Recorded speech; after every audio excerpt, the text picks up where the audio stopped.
हर शादीशुदा जोड़े को पति पत्नी के झगड़े की ये भी कहानी एक बार जरूर पढ़नी चाहिए। इस मार्मिक कहानी को पढ़कर हो सकता है आप अपने जीवन साथी की कीमत को समझ जाओ और अपने आपके बीच होने वाले झगड़े कम या खत्म हो जाएगा। प्रज्ञा, समर्थ यह वीडियो देखो कितना कॉमेडी है।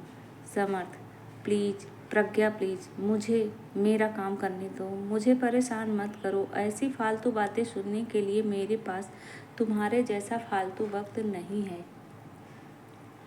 प्रज्ञा, समर्थ, आजकल मेरे लिए तुम्हारे पास टाइम ही नहीं रहता और तुम्हें मेरी सभी बातें फालतू और गलत ही लगती है। तुम्हारी नज़रों में मैं इतनी ही बुरी थी तो तुमने मुझे प्रपोज करके शादी क्यों की? समर्थ, हाँ भूल हो गई मुझसे, लेकिन अब क्या फ़ायदा। यह सब बोल गई कि हाँ हुई भूल अब निभानी तो पड़ेगी ही ना जिंदगी भर। समर्थ के बाद ऐसे शब्द सुनकर प्रज्ञा की आंखों में आंसू आ गए। प्रज्ञा, ठीक है तो फिर तुम्हें मेरे होने से इतनी ही तकलीफ होती है तो मुझे लगता है कि हम अलग हो जाते हैं। दोनों की यह बातें चालू थी कि तब अनु का कॉल प्रज्ञा के मोबाइल पर आया। अनु समर्थ और प्रज्ञा दोनों की कॉमन फ्रेंड थी। प्रज्ञा अनु का कॉल उठाती है लेकिन अनु कॉल पर रो रही थी। प्रज्ञा, अरे बोलना कुछ, क्या हुआ? आंटी की तबीयत अच्छी नहीं है क्या? अनु, माँ की तबीयत अच्छी है। प्रज्ञा, ऐसा बोल कर अनु फिर से फूट फूट कर रोने लगी। प्रज्ञा, अनु तुम पहले रोना बंद करो और मुझे ठीक से बताओ आखिर क्या बात है, मुझे अभी डर लग रहा है। अब अनु जल्दी बताओ क्या हुआ। अनु, प्रज्ञा क्या हुआ राहुल को? अनु, प्रज्ञा कल रात को कश्मीर में आतंकवादियों के साथ गोलीबारी में राहुल को 4 गोली लगने से राहुल शहीद हो गए। अभी अभी फोन आया, उनकी बॉडी विमान से ला रहे हैं। यह सुनकर प्रज्ञा के पैरों तले जमीन खिसक गई। प्रज्ञा, अनु हम दोनों अभी आते हैं तुम्हारे पास, तू संभाल खुद को और आंटी को भी, हम पहुंचते हैं जल्द से जल्द उधर। ऐसा बोलकर प्रज्ञा फोन रख देती है और समर्थ को राहुल और आतंकवादियों में हुई फायरिंग और राहुल के शहीद होने की बात बताती है। समर्थ भी उसकी बातें सुनकर सन्न हो गया, लेकिन तुरंत वह दोनों अनु के घर जाने के लिए रवाना हुए।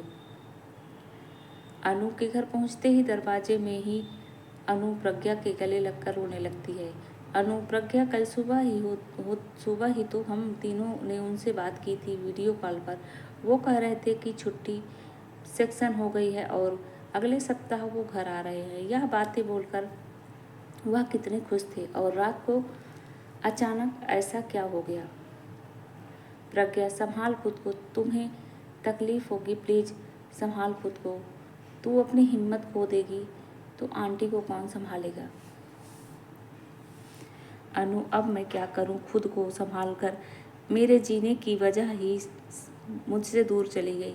अब किसके लिए जीऊं मैं? बस 6 महीने ही हुए थे हमारी शादी को और शादी होते ही 15 दिन में वह ड्यूटी पर निकल गए। एक दूसरे को समझने के लिए भी वक्त नहीं मिला। प्रज्ञा, इतने सपने देखे थे हम दोनों ने, हमारे बच्चे की, नए घर के, एक दूसरे के लिए बहुत सारी बातों के सपने देखे थे। अब सारे सपने अधूरे रह गए। हमें वक्त ही नहीं मिला प्रज्ञा, वक्त ही नहीं मिला। थोड़ी देर में राहुल की बॉडी तिरंगे में लपेट कर घर आई। शासकीय इंतजाम में राहुल का अंतिम संस्कार हुआ। सभी विधि खत्म होने पर समर्थ और प्रज्ञा अपने घर वापस देर रात तक पहुँचे।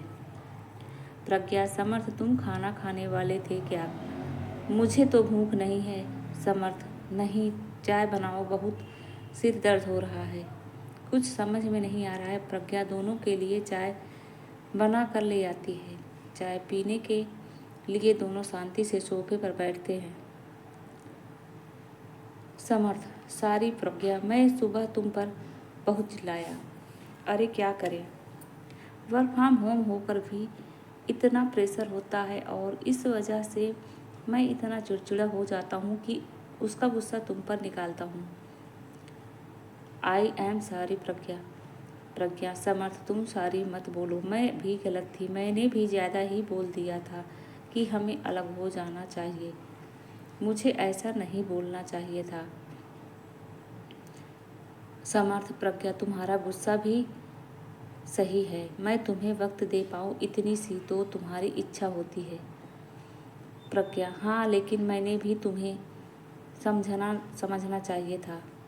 समर्थ, तुम्हारे काम का प्रेशर ना समझते हुए मैं अपना ही गुस्सा तुम पर निकाल रही थी। समर्थ, इट्स ओके प्रज्ञा, हम दोनों ही अपनी अपनी जगह सही थे, बस हम दोनों एक दूसरे को समझ नहीं पाए। प्रज्ञा, समर्थ, अनु के वह शब्द अभी भी मेरे कानों में गूंज रहे हैं। हमें वक्त ही नहीं मिला प्रज्ञा, हम हमें मिला हुआ वक्त को कितना गारंटेड लेते हैं ना। समर्थ, सच में प्रज्ञा, हमें जैसे एक दूसरे के साथ रहने के लिए वक्त मिलता है वैसे हर किसी को नहीं मिलता। वह टाइम मिले इसके लिए बहुत लोग कितने प्रयास करते हैं, लेकिन कोई परिवार की जिम्मेदारी में तो कोई देश के प्रति जिम्मेदारी को निभाने में व्यस्त रहता है, और हम इस मिले हुए वक्त में क्या करते हैं, एक दूसरे की गलती निकालने की कोशिश करते रहते हैं। प्रज्ञा, सच में समर्थ, अनु और राहुल की ज़िंदगी देखकर समझ में आता है कि हम कितने सुखी और खुश हैं, लेकिन हमें उसकी कीमत ही नहीं पता है। हम हमारे ज़िंदगी में छोटे छोटे दुख में उलझे रहते हैं। समर्थ, हमारा देश सुखी और प्यार से रहे इसके लिए हमारे देश के जवान अपने परिवार को छोड़कर देश की सीमा पर अपनी जान की परवाह न करके हमारे लिए लड़ाई करते हैं। तभी हम यहाँ पर जाति, धर्म, पैसा, प्रेम, वक्त ऐसी छोटी बातों पर एक दूसरे से झगड़ा करते हैं। प्रज्ञा, हाँ चलो फिर आज से हम एक दूसरे की भावनाओं की कदर करेंगे और प्यार का सम्मान करेंगे, एक दूसरे को समझने की कोशिश करेंगे। समर्थ, हाँ, और हम ये सुनिश्चित करेंगे कि हमारे सुख और खुशी के लिए जो जवान सीमा पर लड़ते हैं, जो शहीद होते हैं, उन्हें और उनके परिवार को सुख के कुछ पल दे सकें। हमसे जितनी छोटी देश सेवा हो सके उतनी करें और देश का कर्ज चुका सकें। तो दोस्तों, वीडियो पसंद आई होगी तो लाइक